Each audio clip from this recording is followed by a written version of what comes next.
What's up guys, Philip here, and I am back in the garage. Wanted to make a quick review on this Texas Power Bar. I got this in pretty recently, and I've had a great chance to use it, really put it through its paces. I've gotten to squat with it, I've gotten to bench with it, and I've gotten to deadlift with it, which is pretty important because Texas Power Bar is a legendary name in the sport of powerlifting. It has quite a bit of weight behind it and historical significance, at least in the short history of powerlifting. I mean, it's a bar that I've always been curious about and one that I've wanted to own, just to have it in my collection, just due to that significance. So I've put it off in the past because of it being a 28.5mm bar with a thicker collar historically. But I've always wanted one. So when my guy, Basement Brandon, everybody's favorite home gym, Anabolic Slenderman, really put the screws to them, really put pressure on them to release this 29mm version that they had approached him about and sent him a prototype for.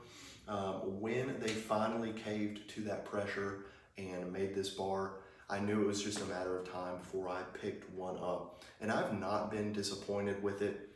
Build quality is A1. It's very, very sturdy.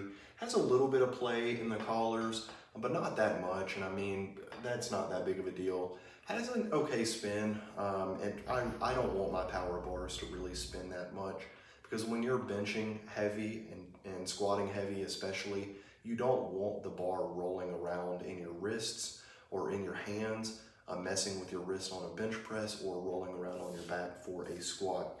So has enough spin to, spin adequately, but not too much.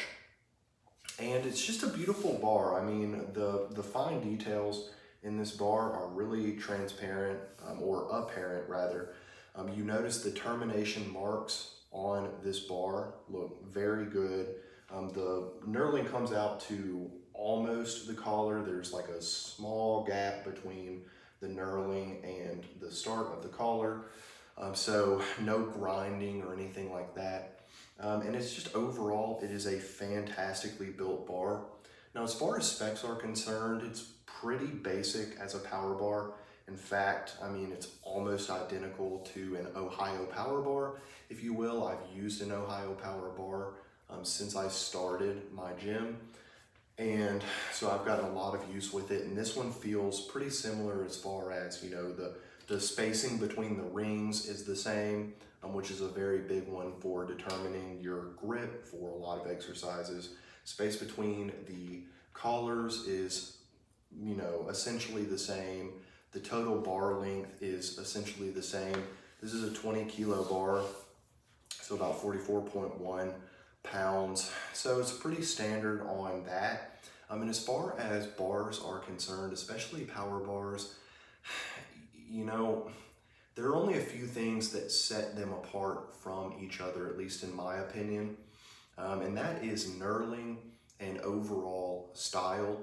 I really enjoy a good end cap and things like that. And this power bar, it has those, right? So the knurling, it's got a great knurling, guys. It's much more aggressive than my Ohio power bar. It hasn't absolutely destroyed my hands and my back when I use it for benches and for squats, but it definitely sticks in my hands better, and I've pulled up to 620 pounds on a deadlift with this bar.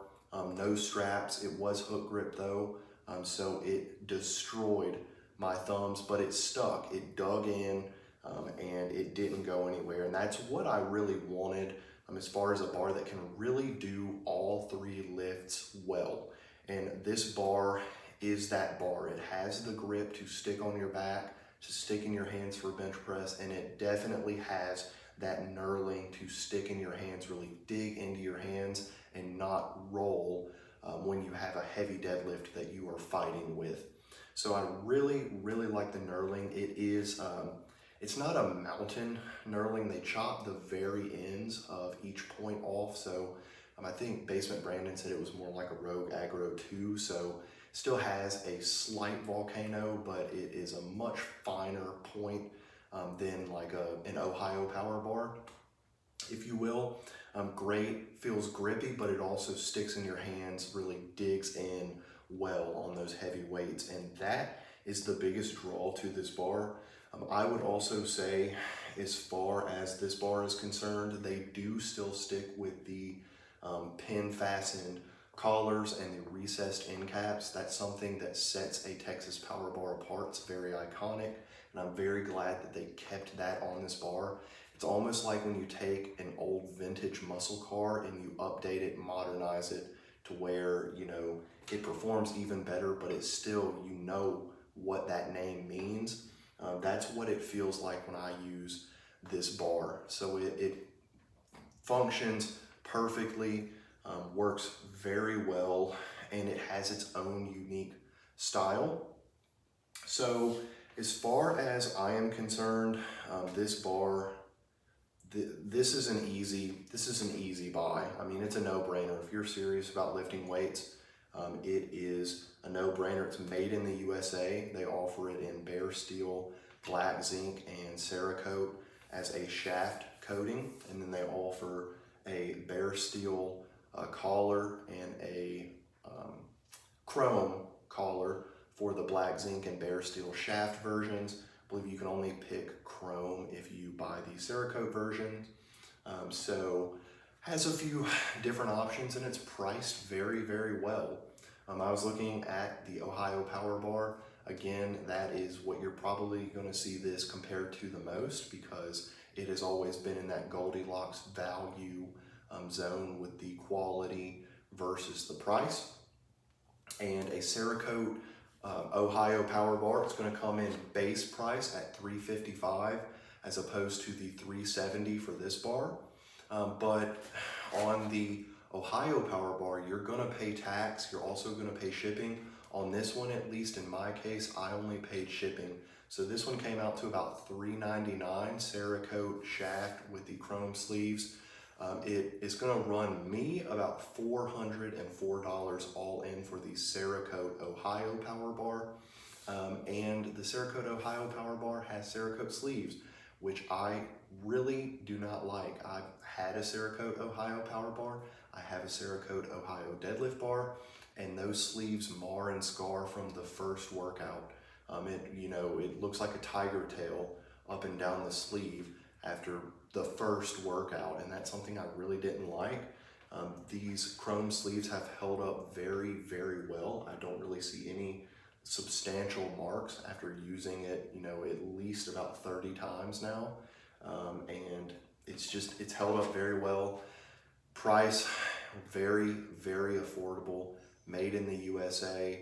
The black zinc version of this bar is going to be about $325. Bare steel is going to be about $315.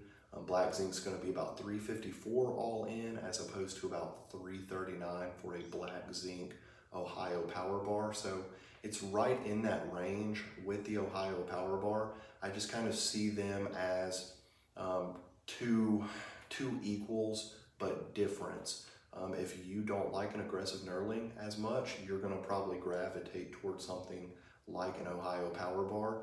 But if you take powerlifting seriously, you want a bar that will perform well in all three lifts, including being able to hold on to it well in deadlifts.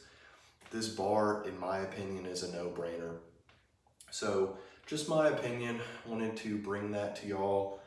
If I didn't cover anything in my rant that you would like to know about the bar, just reach out, shoot me a comment down in the comment section below, and I would be happy to answer it.